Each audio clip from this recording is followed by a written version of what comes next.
ان کا علاج مکمل ہوگا اور ان کی حالت خطرے سے باہر ہوگی، وہ پہلے دن واپس آئیں گے۔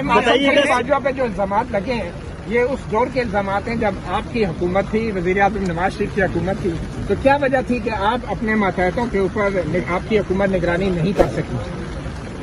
دیکھیں میری ایک بات کریں، ان کے خلاف جو ثبوت سامنے آئے ہیں بہت بڑے ثبوت ہیں، ان کو چاہیے کہ اس کو آ کے ڈیفینڈ کریں، اس پہ اپنی جو پوزیشن ہے قوم کے سامنے کلیریفائی کریں۔ اگر آپ ٹیکس پیئر کے پیسے کے اوپر آپ سرکاری عہدے پہ ہیں تو پھر آپ کے اوپر اگر الزامات لگتے ہیں اور آپ کو اس کے ثبوت ان کے پیش کیے جاتے ہیں، ہمارے لیے تو دیکھیں الزامات لگے، وہ جس کو اردو کا محاورہ ہے کہ کھودا پہاڑ نکلا چوہا، ہمارے میں تو چوہا بھی نہیں نکلا،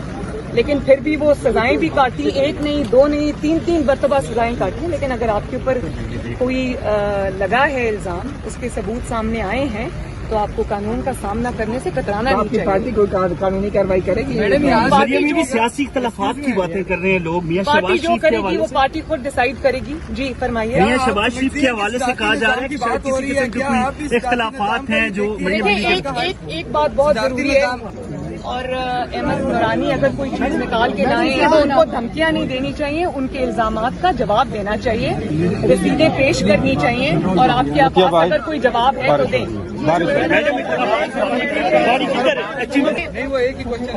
عمران خان اور حکومت کو چاہیے کہ اس کیس کے بعد اپنی جو احتساب کا بیانیہ ہے، جو پہلے بھی بہت دفعہ ارشد ملک کے تھرو اور بہت چیزوں کے تھرو ایکسپوز ہو چکا ہے، اس کی جو کفن دفن کا انتظام کر لیں اور اس کو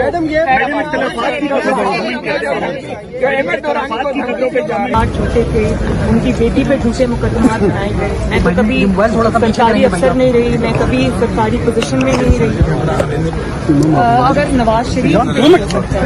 قانون کے آگے سر جھکا سکتا ہے، جیلیں بھگت سکتا ہے، جھوٹی سزائیں بھگت سکتا ہے۔ ارشد ملک کیس آپ نے دیکھا، ساری دنیا نے دیکھا کہ کس طرح نواز شریف کو سزا سنی گئی۔ اس کی بیٹی اگر کوئی سرکاری عہدہ نہ رکھتے ہوئے 2 دفعہ، ایک دفعہ 6 مہینے، ایک دفعہ 5 مہینے قید بھگت سکتی ہے، ڈیتھ سیل میں رہ سکتی ہے، اور اگر نواز شریف جو ہے وہ موت کے منہ میں پہنچ جاتا ہے جیل کے اندر، پھر بھی وہ قانون کے آگے سرنڈر کرتا ہے، تو پھر چاہے وہ نواز شریف ہو، چاہے وہ مریم نواز ہو، چاہے وہ شہباز شریف ہو، چاہے وہ عمران خان ہو، چاہے آصم سلیم باجوہ صاحب ہو، چاہے وہ میر شکیل الرحمان صاحب ہوں، چاہے وہ قاضی فائز عیسیٰ ہوں یا سرینا عیسیٰ ہوں، سب قانون کے آگے برابر ہیں، قانون کے سامنے برابر ہیں۔ اور اگر قاضی فائز عیسیٰ ایک سٹنگ سپریم کورٹ کے جج ہوتے ہوئے، نواز شریف 3 دفعہ کا پرائم منسٹر ہوتے ہوئے، اس کی بیٹی کچھ نہ ہوتے ہوئے، اور ان کی وائف جو ہے سرینا عیسیٰ جو ہے وہ کچھ نہ ہوتے ہوئے قانون کے آگے پیش ہو سکتی ہیں، تو پھر کسی کو ایگزیمشن نہیں ہے، قانون کے سامنے سب برابر ہوتے ہیں اور برابر ہونا چاہیے۔ میڈم خلائی مخلوق جو انہوں نے اعتراف کیا، جو انہوں نے کنفیشن کیا، وہ ایک جسٹس کے منہ پہ دھبا تھا جس کو دھونے کی کوشش کی گئی اور بہت اچھا کیا گیا۔ اب آگے بڑھ کے نواز شریف صاحب کا وہ فیصلہ بھی ختم کر دیں جو اس کے نتیجے میں سامنے آیا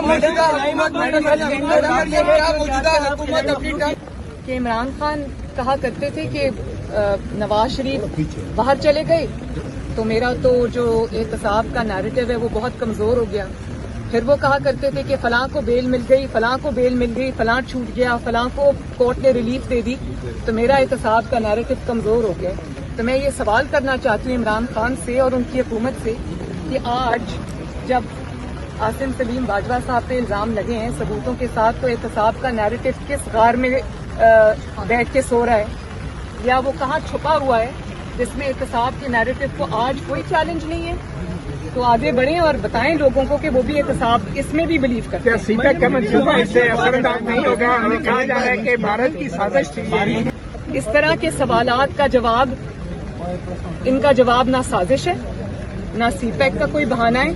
اور نہ ہی ریاست کو لانا چاہیے۔ یہ ایک انڈیویجول کا معاملہ ہے، اس پہ الزامات لگے ہیں، اس کو اس کا جواب دینا چاہیے۔ اور اگر آپ سی پیک کی بات کرتے ہیں تو سی پیک کا جو موجد تھا،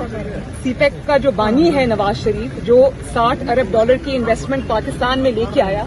اس کو آپ اگر ایک اقامے پر نکال دیتے ہیں تو سی پیک کو کچھ نہیں ہوتا. تو ایک انڈیویجول کے آنے جانے سے یا احتساب کے سامنا کرنے سے سی پیک کو کچھ نہیں ہوگا. یہ جواب نہیں ہے.